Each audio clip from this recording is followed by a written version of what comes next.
Hello friends, welcome back to our channel. कैसे हो आप सब? आई होप आप सब अच्छे होंगे और आप सबकी बोर्ड परीक्षा की तैयारी भी अच्छे से चल रही होगी।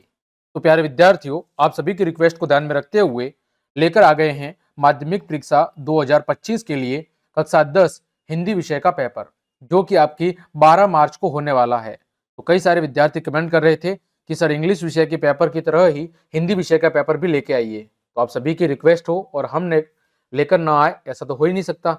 तो आप सभी की रिक्वेस्ट को ध्यान में रखते हुए हम लेकर आ गए हैं हिंदी विषय की बोर्ड परीक्षा का पेपर। उम्मीद करता हूं इस पेपर में से कई सारे प्रश्न आपकी बोर्ड परीक्षा के पेपर में निश्चित रूप से छपेंगे। तो आप सभी से रिक्वेस्ट है कि इन सभी प्रश्नों को अच्छे से रट लें ताकि आपकी बोर्ड परीक्षा की तैयारी बेहतरीन ढंग से हो सके। तो देखें, सबसे पहले आपका पेपर 3 घंटे 15 मिनट का है और 80 अंकों का आपका पेपर है। परीक्षार्थियों के लिए कुछ सामान्य निर्देश दिए हुए हैं, ये आप सब जानते ही हैं। बढ़ते हैं सबसे पहले खंड ए की तरफ।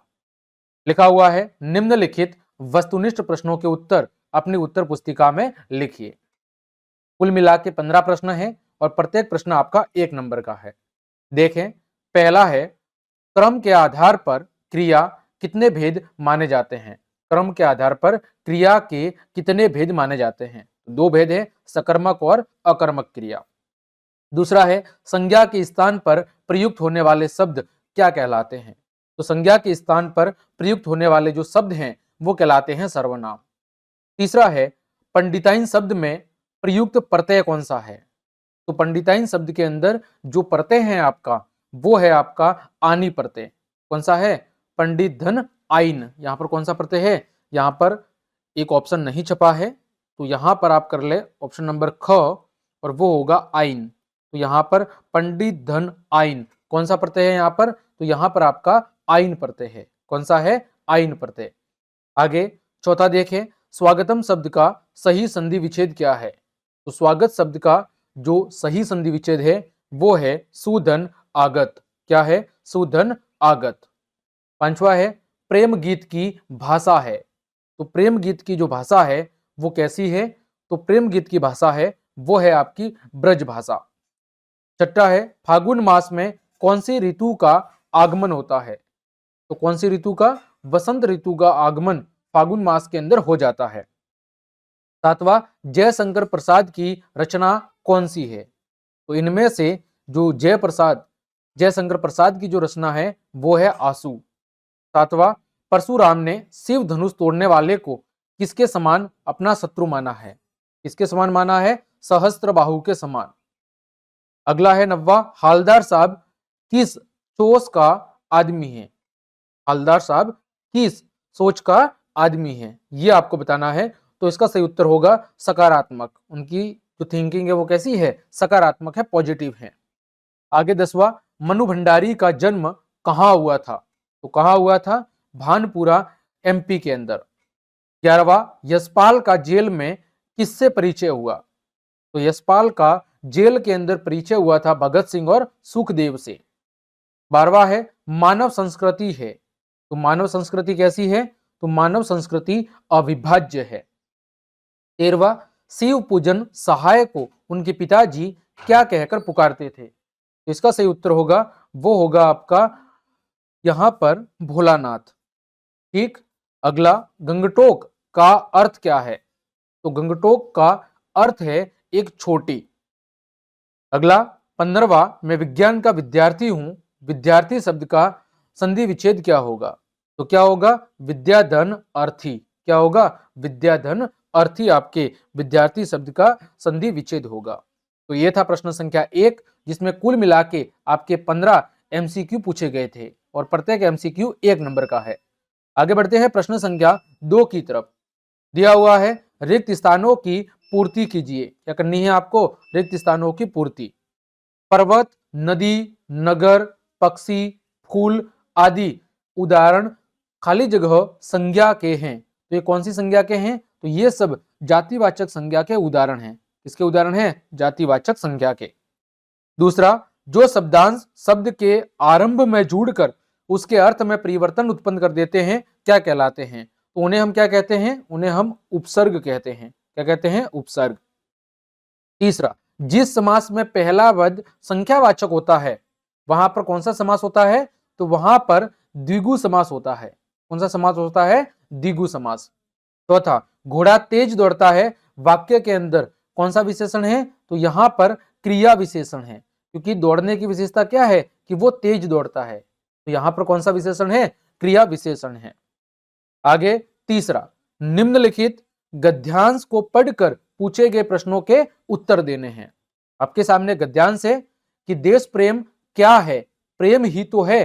इस प्रेम का आलंबन क्या है? सारा देश अर्थात मनुष्य, पशु, पक्षी, नाले, वन पर्वत सहित सारी भूमि।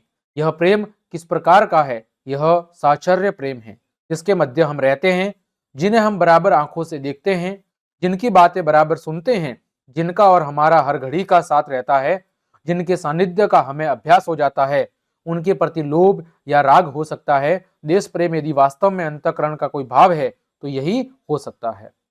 देखो, पहला, उपयुक्त गद्यांश का उचित शीर्षक क्या है? तो क्या है? देश प्रेम। देश प्रेम शब्द में समास कौन सा है?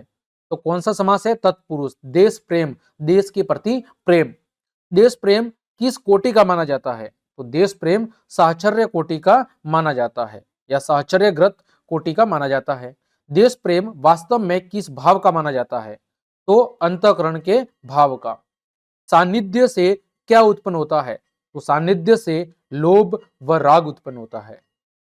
आगे बढ़े, प्रश्न संख्या 4, अपठित काव्यांश को पढ़कर, अपठित काव्यांश को पढ़कर प्रश्नों के उत्तर देने हैं। दिवसावसान का समय, मेघ में आसमान से उतर रही है वह संध्या, सुंदरी परी सी धीरे धीरे धीरे। तिमिरांचल में संचलता का नहीं नहीं, नहीं कही आभास, मधुर मधुर है दोनों उसके अधर, किंतु जरा गंभीर नहीं है उसके हास विलास। हंसता है तो केवल तारा एक, गुथा हुआ उन घुंघराले काले काले बालों से, हृदय राज्य की रानी का वह करता है अभिषेक। तो पहला प्रश्न है, प्रस्तुत काव्यांश में किस समय का वर्णन है? तो कौन से समय का? संध्या काल का। संध्या सुंदरी किसके समान प्रतीत हो रही है? किसके समान? परी के समान। तीसरा, हंसता है केवल तारा एक, तारा कहां हंसता है? कहां पर हंसता है? बालों पर। चौथा है, दिवसावसान का समय, पंक्ति के संदर्भ में अवसान का अर्थ क्या है? तो अवसान का अर्थ होता है समाप्त होना। फिर उपयुक्त काव्यांश का शीर्षक क्या हो सकता है? तो संध्या सुंदरी। और छठा है, संध्या सुंदरी कहां से उतर रही है? कहां से? तो मेघ में आसमान से। यह हो गया आपका प्रश्न संख्या 4। आगे बढ़ते हैं, खंड ब। निम्नलिखित लघु उत्तरात्मक प्रश्नों के उत्तर लगभग 40 शब्दों में देने हैं। कुल मिला के 7 प्रश्न हैं और प्रत्येक प्रश्न 2 अंकों का है, तो 14 अंकों के आपके लघु उत्तरात्मक प्रश्न हैं। 5वां प्रश्न है, उस्ताद बिस्मिल्लाह खां की काशी को क्या देन है? छठा, लेखक ने संस्कृति और असंस्कृति किसे कहा है? 7वां, हिरोशिमा पर कविता लिखते समय लेखक की क्या मन स्थिति थी? 8वां, कौन सा सौंदर्य लेखिका के लिए असहाय था? साना साना हाथ जोड़ी पाठ के आधार पर उस सौंदर्य का आपको वर्णन करना है। 9वां है, देखो यह गागर रीति से कवि का यहां पर क्या अभिप्राय है? फिर संगतकार कविता का मूल भाव लिखना है। 11वां, आंख का तारा मुहावरे का अर्थ और वाक्य में प्रयोग। तो आंख का तारा मुहावरे का अर्थ होता है प्रिय होना। क्या होना? प्रिय होना, कि मोहन अपने कक्षा अध्यापक का आंखों का तारा है। आगे बढ़ते हैं, खंड स। निम्नलिखित गद्यांश को पढ़कर पूछे गए प्रश्नों के उत्तर अपनी उत्तर पुस्तिका के अंदर देने हैं। देखिए गद्यांश क्या है। बारे बारे सोचते क्या होगा उस कौम का, जो अपने देश की खातिर ग्रह गृहस्थी, जवानी जिंदगी सब कुछ होम कर देने वालों पर हंसती है और अपने लिए बिकने की मौके ढूंढती है। दुखी हो गए 15 दिन बाद उसी कस्बे से फिर गुजरे। कस्बे में घुसने से पहले ख्याल आया कि कस्बे की दर्शनीय स्थली में सुभाष की प्रतिमा अवश्य ही प्रतिस्थापित होगी, लेकिन सुभाष की आंखों पर सचमा नहीं होगा, क्योंकि मास्टर बनाना भूल गया और कैप्टन मर गया। सोचा वहां रुकेंगे भी नहीं, पान भी नहीं खाएंगे, मूर्ति की तरफ देखेंगे भी नहीं। तो यहाँ पर 4 प्रश्न है कुल, कि लेखक दुखी क्यों हो गया? तो लेखक दुखी क्यों हो गया था? उसे ऐसा लग रहा था कि जो मास्टर हैं वो उस सुभाष जी के लिए ऐनक बनाना भूल गए और कैप्टन मर गए। अब जो उनकी मूर्ति है वो ऐसे ही बिना ऐनक के खड़ी होगी, ये बात सोचकर वो दुखी हो गए थे। लेखक आज वहां रुकना क्यों नहीं चाहता था? क्यों नहीं रुकना चाहता था? तो इसीलिए रुकना नहीं चाहता था क्योंकि उसे पता है कि जो सुभाष चंद्र बोस की प्रतिमा लगी गई थी वो पहले की तरह नहीं लगी होगी, शातिर बदमाश लोगों ने उसे तोड़ दिया होगा और उनकी आंखों पर वो ऐनक भी नहीं होगा। हालदार साहब कितने दिनों बाद कस्बे से गुजरे थे? तो 15 दिनों के बाद। सुभाष की मूर्ति पर आंखों पर चश्मा क्यों नहीं था? क्यों नहीं था? क्योंकि मास्टर है वो बनाना लगभग भूल गए थे और कैप्टन क्या हो गए थे? मर गए थे। अथवा में उस समय तक हमारे परिवार में लड़की के विवाह के लिए सन 44 में सुशीला ने वह योग्यता प्राप्त कर ली थी और के लिए बाहर चले गए। इन लोगों की छत्रछाया योग्यता थी उम्र में 16 वर्ष, शिक्षा में मैट्रिक करके कोलकाता चली गई। दोनों भाई भी आगे की पढ़ाई। पहली बार मुझसे नए सिरे से अपने वजूद का एहसास हुआ। पिताजी का ध्यान पहली बार मुझ पर केंद्रित हुआ। लड़कियों को जिस उम्र में स्कूली शिक्षा के साथ साथ सुगढ़ गृहिणी और कुशल पाक शास्त्री बनाने के नुस्खे सिखाए जाते थे, पिताजी चाहते थे कि मैं रसोई घर से दूर ही रहूं। रसोई को वे भटियार खाना कहते थे। हिसाब से वहां रहना अपनी क्षमता और प्रतिभा को भट्टी में झोंकना था। तो यहाँ पर देखो, पहला, लेखिका ने लड़की के विवाह की कौन सी अनिवार्य योग्यता बताई है? दूसरा, सुशीला ने कौन सी योग्यता प्राप्त कर ली थी? तीसरा, लेखिका को अपने वजूद का एहसास कब हुआ? और पिताजी रसोई घर को क्या कहते थे? इन चारों के उत्तर आपको पैसेज को पढ़कर, जो ऊपर गद्यांश दिया गया है उसको पढ़कर देने हैं। आगे 13वां, प्रस्तुत पद्यांश को पढ़कर दिए गए प्रश्नों के उत्तर देने हैं।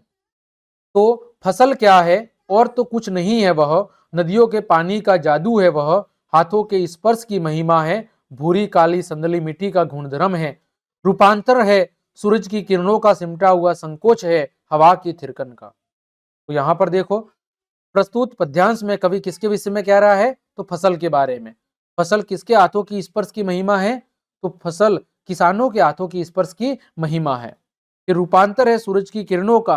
पंक्ति का मतलब क्या है? कि सूरज की किरणों की वजह से ही, सूरज के तापमान की वजह से ही जब पौधों को पर्याप्त पोषक तत्व मिलते हैं, उसकी वजह से ही पौधे आसानी से वृद्धि विकास कर पाते हैं। तो सूरज की किरणें फसलों के लिए बहुत ज्यादा जरूरी है। फिर फसल के किन आवश्यक तत्वों का कवि ने पद्यांश में वर्णन किया है? किसका किया है? तो किसान की मेहनत का किया है, नदियों के पानी के जादू का किया है, भूरी काली मिट्टी का किया है, सूरज की किरणों का किया है, हवा की थिरकन का महत्व, या ये जो तत्व है जो फसल के लिए बहुत ज्यादा जरूरी है, इनका जिक्र यहाँ पर कवि ने किया है। अथवा में है, बादल गरजो घेर घेर घोर गगन, धाराधर हो ललित ललित काले घुंघराले, बाल कल्पना के से पाले, विद्युत छवि उर में कवि, नवजीवन पाले, वज्र छिपा, नूतन कविता फिर भर दो, बादल गरजो। तो यहाँ पर 4 प्रश्न है। प्रस्तुत कविता में बादल की तुलना किससे की गई है? किसके हृदय में विद्युत छवि है? कवि को नवजीवन देने वाला क्यों बताया गया है? और कवि और बादल के अंदर क्या समानता बताई गई है, यह आपको बताना है। इन चारों प्रश्नों के उत्तर आपको पद्यांश से देखने हैं। आगे बढ़े, प्रश्न संख्या 14, लेखिका पड़ोस कल्चर विहीन समाज को संकुचित, असहाय और असुरक्षित क्यों मानती है? अथवा में है, बाल गोविंद भगत के व्यक्तित्व और उनकी वेशभूषा को अपने शब्दों में लिखना है। 15वां है, गोपियों ने अपने वाक चातुर्य के आधार पर ज्ञानी उद्धव को परास्त कर दिया, गोपियों के वाक चातुर्य की विशेषता बतानी है। अथवा में है, आत्मकथ्य कविता में प्रसाद जी ने जिस मार्मिक अभिव्यक्ति के साथ जीवन के अभाव पक्ष और यथार्थ का वर्णन किया है उसे अपने शब्दों में लिखना है। आगे बढ़ते हैं खंड द की तरफ। 16वां प्रश्न है, सूर्यकांत त्रिपाठी निराला के बहुआयामी कर्तृत्व और व्यक्तित्व के विषय में लिखना है। अथवा में है, लेखिका मनु भंडारी के व्यक्तित्व और कर्तृत्व पर प्रकाश डालना है। 17वां है, नौबत खाने में इबादत पाठ में किसके जीवन चरित्र पर प्रकाश डाला गया है, सविस्तार बताना है। अथवा में, माता का आंचल पाठ में बच्चों की जो दुनिया रची गई है वह अपने बचपन की दुनिया से किस तरह अलग है, लिखना है। 18वां, किसी एक विषय पर आपको क्या लिखना है, निबंध, जैसे विद्यार्थी जीवन में नैतिक शिक्षा की उपयोगिता। दूसरा है, राजस्थान में गहराता हुआ जल संकट। तीसरा है, साइबर अपराध के बढ़ते कदम और चौथा है, पर्यावरण प्रदूषण कारण और निवारण। तो चारों में से किसी एक टॉपिक पर आपको विस्तार पूर्वक निबंध लिखना है। 19 है, स्वयं को अशोक कुमार मानते हुए अपने प्रिय मित्र को जन्म दिवस के उपलक्ष्य में क्या लिखना है, बधाई पत्र। अथवा में है, स्वयं को राऊ मावी सीकर का छात्र मानते हुए अपने प्रधानाचार्य को शैक्षिक भ्रमण का आयोजन करवाने के लिए प्रार्थना पत्र लिखना है। 20वां है, रेड क्रॉस सोसाइटी की ओर से रक्तदान शिविर का आयोजन किया जा रहा है। इस संबंध में सोसाइटी की ओर से एक विज्ञापन तैयार करना है। अथवा में स्वास्थ्य विभाग की ओर से डेंगू रोग के नियंत्रण हेतु चेतावनी संबंधी एक विज्ञापन 25 से 50 शब्दों में एक विज्ञापन का आपको प्रारूप तैयार करना है। तो प्यारे दोस्तों, यह था आपके 12 मार्च को होने वाले हिंदी विषय का पेपर। इस पेपर को आपको अच्छे से तैयार करना है। उम्मीद करता हूं इस पेपर में से कई सारे प्रश्न आपकी बोर्ड परीक्षा के पेपर में निश्चित रूप से छपेंगे। तो आप सभी से रिक्वेस्ट है, यदि आपको मेरी क्लास और ये मेहनत पसंद आई है तो फिर लाइक, कमेंट, शेयर और सब्सक्राइब जरूर करें। मिलते हैं अगली क्लास में, तब तक के लिए आप सबको जय हिंद, जय भारत।